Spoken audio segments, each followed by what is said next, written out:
Hello everyone, welcome back to my channel वंशियन lovers. तो आज मैं आपके साथ agent and fan fiction arrange marriage का नेक्स्ट पार्ट शेयर करने वाली हूँ। इससे पहले अगर आप चैनल पे नए आ रहे हैं तो प्लीज़ इनको सब्सक्राइब कर लेना और वीडियो पसंद आती है तो वीडियो को लाइक भी कर देना। तो चलिए आज का पार्ट हम शुरू करते हैं।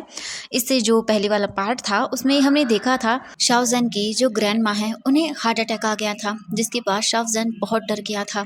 लेकिन वहीं पर शाओजन की ग्रैंड माँ ने उसे बताया कि शाओजन की शादी बचपन में ही उसके ग्रैंड पा ने मिस्टर वांग के सबसे छोटे बेटे वांग यीबो से तय कर दी थी। जिसे जानने के बाद शाओजन पूरी तरह सरप्राइज हो गया था। वो उसे नहीं लगा था कि ऐसा कुछ भी होगा। वो पूरी तरह से टूट गया था। वो बहुत सैड था, लेकिन वो अपनी ग्रैंड माँ को मना नहीं कर पाता क्योंकि ये उनकी लास्ट विश थी। वहीं दूसरी तरफ जब वांग यीबो को उसकी माँ ने ये बताया कि उसकी शादी फिक्स कर दी गई है, तो वो भी बहुत ही ज़्यादा गुस्सा हो जाता है और वो बोल देता है कि वो शाओजन की लाइफ को पूरी तरह से हेल बना देगा। और देखते ही देखते उन दोनों की वेडिंग का डे भी आ जाता है। जब कृष्ण ने शाओजन से पूछा क्या वो वांग यीबो का साथ देगा, तब वांग यीबो भी शाओजन की ओर देखने लगता है क्योंकि वो ये सोच रहा था क्या ये पर्सन मना करेगा वेडिंग के लिए। लेकिन ईबो के हर एक विचार पर जैन ने पानी फेर दिया क्योंकि जैन ने कहा कि यस, वो ईबो को अपना फुली वेडेड हस्बैंड स्वीकार करता है। इसके बाद प्रिस्ट ने ईबो की ओर देखा और वो उनसे पूछता है क्या ईबो जैन को अपना फुली वेडेड हस्बैंड स्वीकार करता है। ईबो जब ये सुनता है तब वो अपने दांतों को पीस लेता है। अगर ईबो का बस चलता तो वो यहीं पर अपनी इस बहन का गला दबा देता और चाइना से भाग जाता, लेकिन वो कुछ भी नहीं कर सकता था। ईबो ये सब चीज़ें सोच ही रहा था, तभी उसे अपनी मॉम की आवाज़ सुनाई देती है जो उसे बोल रही थी ईबो हाँ कहो। ईबो कुछ भी नहीं कर सका और उसने एक ठंडे स्वर में कहा कि हाँ मैं स्वीकार करता हूँ। इसके बाद ईबो और जैन ने अपनी रिंग्स को एक्सचेंज किया। ईबो ने जैन के हैंड्स को अपने हाथों में पकड़ा और उस वेडिंग रिंग को जैन के फिंगर्स में पहना दिया। इसके बाद ईबो एक स्माइल करता है क्योंकि जैन के जो हाथ थे वो बहुत ही सॉफ्ट और कोमल थे। ये देखकर ईबो एक स्माइल करता है और फिर जैन की ओर देखकर अपने सिर को हाँ में हिला देता है। जैन ने भी फिर उस वेडिंग रिंग को ईबो के उंगली में पहना दिया। जैन के हाथ ईबो की तुलना में बहुत ही ज़्यादा सॉफ्ट थे और स्मॉल थे। इसके बाद प्रिस्ट उन दोनों की ओर देखता है और उन दोनों को एज अ लीगल हस्बैंड स्वीकार करता है और बोलता है अब आप दोनों एक दूसरे को किस करके इस वेडिंग को सील कर सकते हैं। ईबो को न चाहते हुए भी जैन के फोरहेड पर उसे किस करना पड़ा क्योंकि उसे उसकी मॉम ने ये करने के लिए कहा था। इसके साथ ही सब लोग क्लैपिंग करने लगते हैं और उन दोनों को कॉन्ग्रेचुलेशन विश करने लगते हैं। इसके बाद जो वेडिंग की पार्टी थी वो शुरू होती है। ईबो सबसे बातें कर रहा था, लेकिन हाई क्वान ईबो को देख रहा था और वो समझ रहा था कि इस वक्त ईबो कितना गुस्से में है क्योंकि वो जानता था ईबो को बहुत ही अच्छे से। वो उसके फेस को देखकर ही ये पता लगा सकता था। हाई क्वान तो बस इस वक्त प्रे कर रहा था कि ईबो कुछ गलत न करे जैन के साथ। इसके बाद उनकी वो पार्टी खत्म हो जाती है। पार्टी खत्म होने के बाद जितने भी गेस्ट आए हुए थे सब लोग वहां से चले गए थे। इसके बाद जैन अपने मॉम डैड को हक करता है और लास्ट में वो अपनी दादी को गले लगाता है और उसकी आंखों में आंसू आने लगते हैं। जैन की दादी माँ ने जैन को आशीर्वाद दिया और उसके बाद वो उसके फोरहेड पर एक किस करती है। जैन ने इसके बाद अपनी पूरी फैमिली को अलविदा कहा। अपनी फैमिली को अलविदा कहने के बाद वो अपने नए परिवार के साथ वहाँ से वांग मैंशन के लिए चला गया। वांग मैंशन पहुंचने के बाद ईबो की मॉम वांग कारमन ली जैन को लेकर ईबो के रूम में आती हैं और उसे वहां बेड पर बैठने के लिए बोल देती है। जैन बेड पर बैठ जाता है। इसके बाद ईबो की मॉम जैन की ओर देखती हैं और बोलती हैं बेटा सब ठीक होगा। जैन अपने सिर को हाँ में हिला देता है। इसके बाद ईबो की मॉम रूम से बाहर आती है और ईबो की ओर देखती हैं और बोलते हैं ईबो अगर तुमने जैन के साथ कुछ भी बुरा किया तो ये तुम्हारे लिए बिल्कुल भी अच्छा नहीं होगा। ईबो बस अपनी मॉम की ओर देखता जा रहा था। ईबो की मॉम ने कहा और एक और इम्पोर्टेंट बात ईबो, वो आज से तुम्हारे ही रूम में रहेगा और अगर तुमने उसे अपने रूम से बाहर निकाला तो देख लेना। ईबो एक फ्रस्ट्रेटिंग वॉइस में बोलता है ठीक है मैं समझ गया, अब मैं अपने रूम में जा सकता हूँ क्योंकि मैं बहुत थक गया हूँ। ईबो की मॉम आह भरती हैं और बोलती हैं ठीक है तुम जा सकते हो, लेकिन याद रखना जो भी मैंने तुमसे कहा था। ईबो अपनी मॉम की ओर देखता है और बोलता है हाँ ठीक है मुझे याद है, और वो अपनी आइज़ को साइड कर लेता है और अपने रूम की ओर चला जाता है। ईबो जब अपने रूम के अंदर एंटर करता है तब वो देखता है कि उसका हस्बैंड वहीं बेड पर बैठा हुआ है और वो अपनी फिंगर से खेल रहा है। ईबो उसे देखकर एक आह भरता है और उसके बाद वो वार्डरोब के पास जाता है, अपने लिए कुछ कपड़े निकालता है और उन्हें लेकर वो वॉशरूम के अंदर चला जाता है। जैन जो वहीं पर बैठा हुआ था वो सोच रहा था कि उसका हस्बैंड उसके पास आएगा और उसके फेस पर जो ये वेल लगा हुआ है बहुत ही अनोइंग सा वो हटाएगा, लेकिन ऐसा कुछ भी नहीं हुआ। जैन सोचता है क्या वो ये वेल खुद ही रिमूव कर ले या फिर उसके हस्बैंड का वेट करे। जैन कुछ देर सोचने के बाद डिसाइड करता है कि वो अपने हस्बैंड का वेट ही करेगा।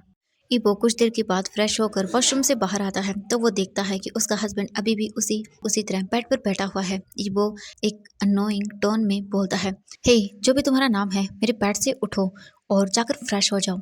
जैन जब ये सुनता है तब वो उसकी ओर देखने लगता है क्योंकि जैन अपने गुस्से को काफ़ी देर से कंट्रोल कर रहा था। फिर वो अपने गुस्से को कंट्रोल नहीं कर पाता और वो बोलता है, पहले मेरी इस वेल को हटाओ। ईबो जब ये सुनता है तब वो बोलता है, मैं नहीं करने वाला हूँ, तुम्हारे हाथ है ना तो खुद ही हटा लो। जैन जब ये सुनता है तब वो गुस्से में अपने उस वेल को हटा देता है और सामने की ओर देखता है जहाँ पर ईबो खड़ा हुआ था। जैन ईबो की ओर देखता है और वो उसे कुछ बोलने ही वाला था अपनी फिंगर को आगे करते हुए, लेकिन इससे पहले कि वो कुछ बोल पाता उसके शब्द मानो उसके गले में ही अटक गई हों क्योंकि उसने अपने सामने खड़े हुए उस पर्सन को देखा जो कि बहुत ही ज़्यादा ब्यूटीफुल था। जैन कुछ भी बोल ही नहीं पा रहा था, वो बस ईबो को देखता जा रहा था क्योंकि ईबो बहुत ही ज़्यादा हैंडसम लग रहा था। जैन कुछ देर तक उसे देखता रहता है, तब उसे याद आता है और वो बहुत ही ज़्यादा एक्साइटेड होते हुए बोलता है, अब आइस प्रिंस तुम मेरे हस्बैंड हो। ओ माय गॉड, मुझे तो यकीन ही नहीं हो रहा, आप मेरे हस्बैंड हो।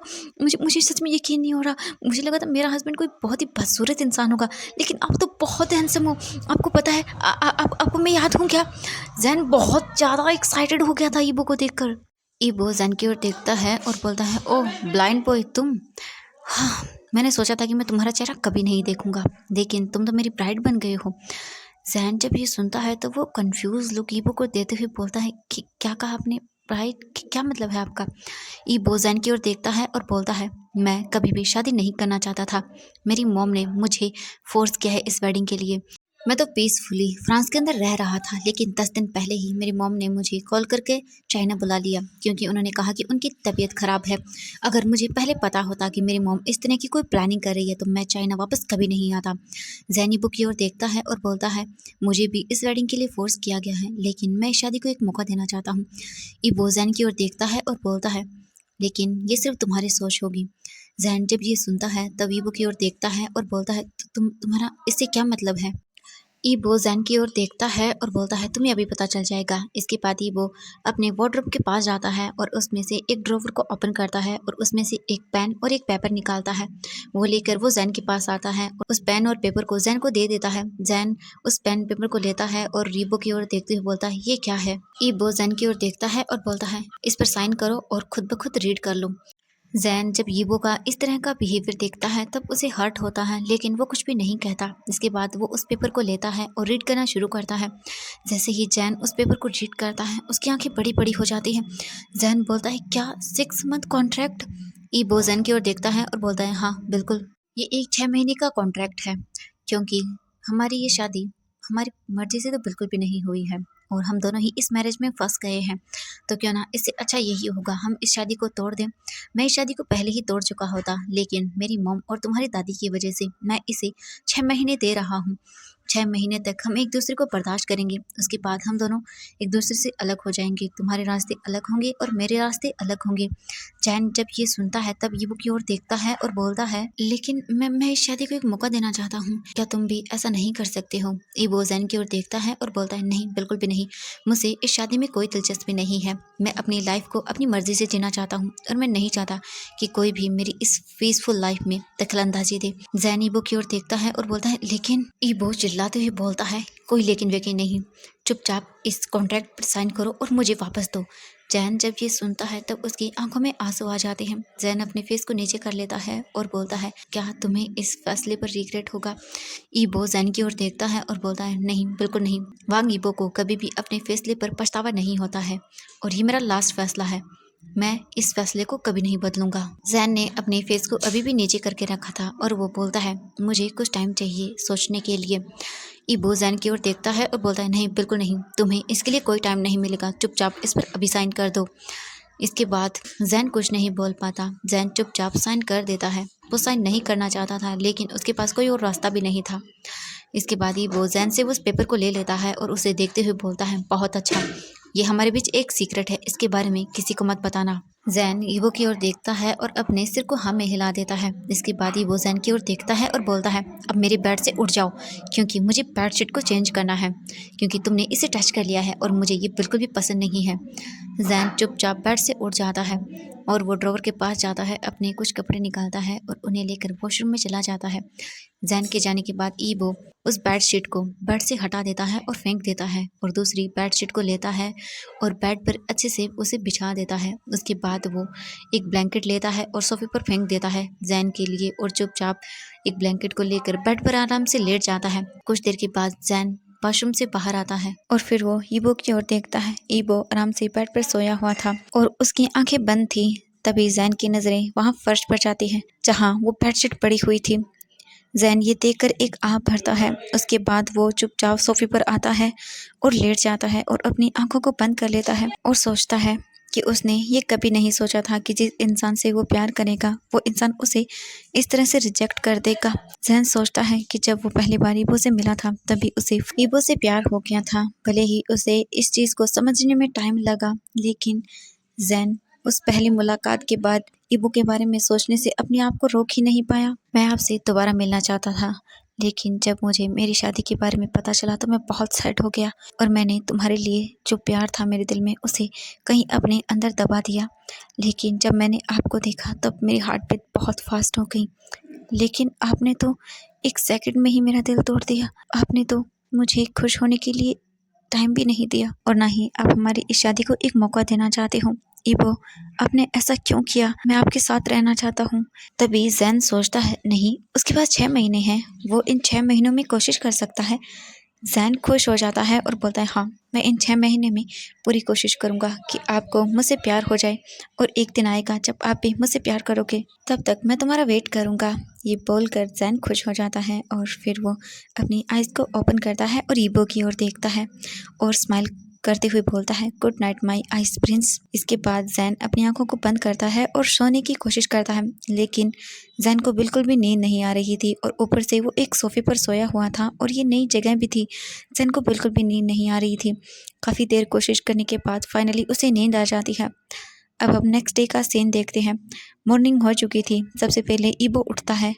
ईबो उठने के बाद यॉर्निंग करता है और फिर उसकी नज़रें सीधा सोफे पर जाती हैं जहाँ पर जैन सोया हुआ था। ईबो एक अनोइंग फेस बनाता है। उसके बाद वो उठता है और फ्रेश होने के लिए बाथरूम में चला जाता है। फ्रेश होकर आने के बाद वो अपने आप को अच्छे से ड्रेसअप करता है। ड्रेसअप होने के बाद वो रूम से बाहर निकलता है। तब देखता है कि उसकी मॉम वहीं पर खड़ी हुई थी। ईबो की मॉम ईबो की ओर देखती हैं और बोलती हैं, गुड मॉर्निंग बेटा।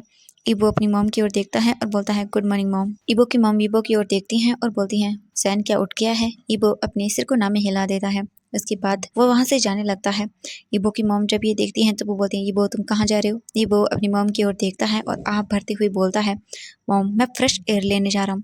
ईबो की मॉम बोलती हैं, ठीक है, लेकिन जल्दी आ जाना, क्योंकि आज हमें जैन की दादी माँ से मिलने के लिए जाना है। ईबो बोलता है, मॉम सॉरी, हम फिर किसी दिन जाएंगे क्योंकि मुझे आज बहुत काम है। ये बोलकर वो वहाँ से अपनी मॉम की आवाज़ को इग्नोर करते हुए चला जाता है। ईबो की मॉम आह भरती हैं और बोलती हैं, ये लड़का भी ना। इसके बाद वो ईबो के रूम के पास जाती हैं और डोर पर नॉक करने लगती हैं। नॉक की आवाज़ सुनने के कारण जैन बहुत ही अनोइंग फील करता है और वो बिना अपनी आइज़ को ओपन किए हुए ही नींद में बोलता है, मॉम प्लीज़ 5 मिनट और मुझे सोने दीजिए ना। कार्मन ली जब ये सुनती हैं तब वो बोलती हैं, ठीक है, कोई बात नहीं बेटा, अच्छे से फ्रेश हो जाओ, उसके बाद हम तुम्हारी दादी माँ से मिलने के लिए चलेंगे। और ये बोलकर कार्मन ली वहाँ से चले जाती हैं। जैन जो कि अभी तक नींद में था वो सोच रहा था कि वो अपने घर में ही है, लेकिन जब उसने कार्मन ली की आवाज़ को सुना तब वो जल्दी से उठ जाता है और देखने लगता है। तब उसे एहसास होता है कि वो अपने घर पर नहीं है। तभी जैन की नेक में उसे पेन होने लगा, क्योंकि सोफे पर सोने की वजह से उसकी नेक थोड़ी सी अकड़ गई थी। उसके बाद जैन उठता है, फ्रेश होने के लिए वॉशरूम में चला जाता है। फ्रेश होकर आने के बाद वो नए कपड़े पहनता है और उसके बाद रूम से बाहर निकलता है और हॉल में आता है। हॉल में आने के बाद वो डाइनिंग टेबल की ओर देखता है जहाँ पर वांग परिवार बैठा हुआ था और डिनर कर रहा था। जैन भी उनके पास चला जाता है, उन सभी को ग्रीट करता है और उसके बाद वो वहीं टेबल पर बैठ जाता है, कार्मन ली के पास वाली चेयर पर। इसके बाद सर्वेंट्स उन्हें टी सर्व करते हैं। किरण जब ये देखता है तब वो बोलता है ईबो कहाँ है। कार्बन ली बोलती हैं ईबो पहले ही चला गया है। वांग किरण जब ये सुनते हैं तब वो बोलते हैं क्या उसे नहीं पता कि ट्रेडिशन के अकॉर्डिंग आज उसे जैन के घर जाना था। ईबो की मॉम ईबो के फादर की ओर देखती है और बोलती है हाँ मैंने उससे कहा था, लेकिन हम क्या कर सकते हैं, कोई बात नहीं, आप अपना खाना खाइए। वीबो के फादर बोलते हैं ये लड़का भी ना पूरी तरह से हमारे हाथों से निकल चुका है। हाइकवान जब ये सुनता है तब वो बोलता है डैड आप चिंता मत करिए, वो धीरे धीरे करके अपनी जिम्मेदारियों को समझ जाएगा। वो 10 साल की उम्र से ही फ्रांस में रहा है तो उसे हमारे नियम कायदे कानूनों के बारे में कुछ भी नहीं पता है, लेकिन धीरे धीरे करके वो इन सब चीज़ों का आदी हो जाएगा, आप चिंता मत करिए। किरण जब ये सुनते हैं तब वो बोलते हैं यही अच्छा होगा। जैन चुपचाप ये सब चीज़ सुन रहा था लेकिन वो कुछ भी नहीं बोल रहा था। अब हमें सीन शिफ्ट करके दिखाया जाता है जैन के घर का। जैन अपनी फैमिली से मिलने के लिए अपने घर आया हुआ था। वो जल्दी से जाता है और अपने मॉम और डैड को हक करता है और उसके बाद उन्हें वो करता है। जैन की मॉम जैन की ओर देखती हैं और बोलते हैं जैन बेटा ईबो तुम्हारे साथ नहीं आया। जैन अपनी मॉम की ओर देखता है और बोलता है मॉम ईबो को ना कुछ काम था तो वो नहीं आ पाया। जैन की मॉम जब ये सुनती हैं तब वो डिसअपॉइंटेड फील करती हैं और वो जैन की ओर देखते हुए बोलती हैं जैन अब तुम दोनों मैरिड कपल हो, अब उसे जिम्मेदारियों का एहसास होना चाहिए। जब कपल एक साथ होते हैं तब अच्छे लगते हैं। जैन जब ये सुनता है तब वो मन में सोचता है कपल, लेकिन वो तो ये नहीं चाहता है। जैन अपनी मॉम की ओर देखता है और बोलता है मॉम मैं अब ग्रैंड माँ से मिलने जा रहा हूँ। जैन की मॉम बोलती हैं ठीक है। इसके बाद जैन अपनी दादी माँ से मिलने के लिए चला जाता है। जैन की दादी माँ जब जैन को देखती हैं तब वो बहुत खुश हो जाती हैं। वो जल्दी से जैन को गले लगा लेती हैं और उसके बाद वो उसके फोरहेड पर किस करती हैं और उसकी ओर देखते हुए बोलती हैं भाई ग्रैंडसन कैसे हो तुम। जैन दादी माँ की ओर देखता है और बोलता है मैं ठीक हूँ दादी माँ, प्लीज़ आप अपना ख्याल रखिए। दादी माँ स्माइल करती हैं और जैन की ओर देखती हैं और बोलती हैं हाँ बेटा। इसके बाद जैन अपने ज़्यादातर टाइम को दादी माँ के साथ ही बिताता है। इसके बाद वो सभी लोग लंच करते हैं। लंच करने के बाद फिर सभी अपने अपने कामों में लग जाते हैं। दोपहर का टाइम था। जैन पानी पीने के लिए किचन की ओर जाता है, पानी के गिलास लेता है और पानी पीने के बाद वो ग्रैंडमा के रूम की ओर जाता है। जैन जब ग्रैंडमा के रूम के अंदर जाता है तब वो देखकर शॉक हो जाता है। ग्रैनी शाओ अपने बेड पर लेटी हुई थी और उन्होंने अपने चेस्ट को पकड़ा हुआ था और वो सांस लेने की कोशिश कर रही थी। जैन उन्हें देखकर शॉक हो जाता है क्योंकि ग्रैंड माँ बहुत ही मुश्किल से सांस ले पा रही थी। जैन जल्दी से अपना फ़ोन निकालता है और अपने डैड को कॉल कर देता है। इसके बाद ग्रैंड माँ को हॉस्पिटल लेकर जाया जाता है। जैन ने अपनी दादी माँ का हाथ पकड़ा हुआ था और वो रोए जा रहा था। ग्रैंड माँ जैन की ओर देखती हैं और वो बहुत ही मुश्किल से बोलती हैं माय गुड ग्रैंडसन, मेरे पास अब ज़्यादा टाइम नहीं है, मैं अब जाने वाली हूँ। मैं उम्मीद करती हूँ कि तुम एक अच्छी लाइफ जियोगे। जैन जब ये सुनता है तब वो बोलता है ग्रैंड माँ प्लीज़ ऐसा मत बोलिए, प्लीज़ सब ठीक हो जाएगा, ऐसा मत बोलिए, आपको कुछ नहीं होगा, आप ठीक हो जाओगी। ग्रैंड माँ जैन की ओर देखती हैं और बोलती हैं जैन मुझसे वादा करो कि तुम हमेशा खुश रहोगे। जैन बोलता है दादी माँ मैं खुश रहूँगा हमेशा, मैं आपसे प्रॉमिस करता हूँ। तो एवरीवन आज के लिए बस इतना ही, मिलते हैं नेक्स्ट पार्ट में। Bye bye everyone.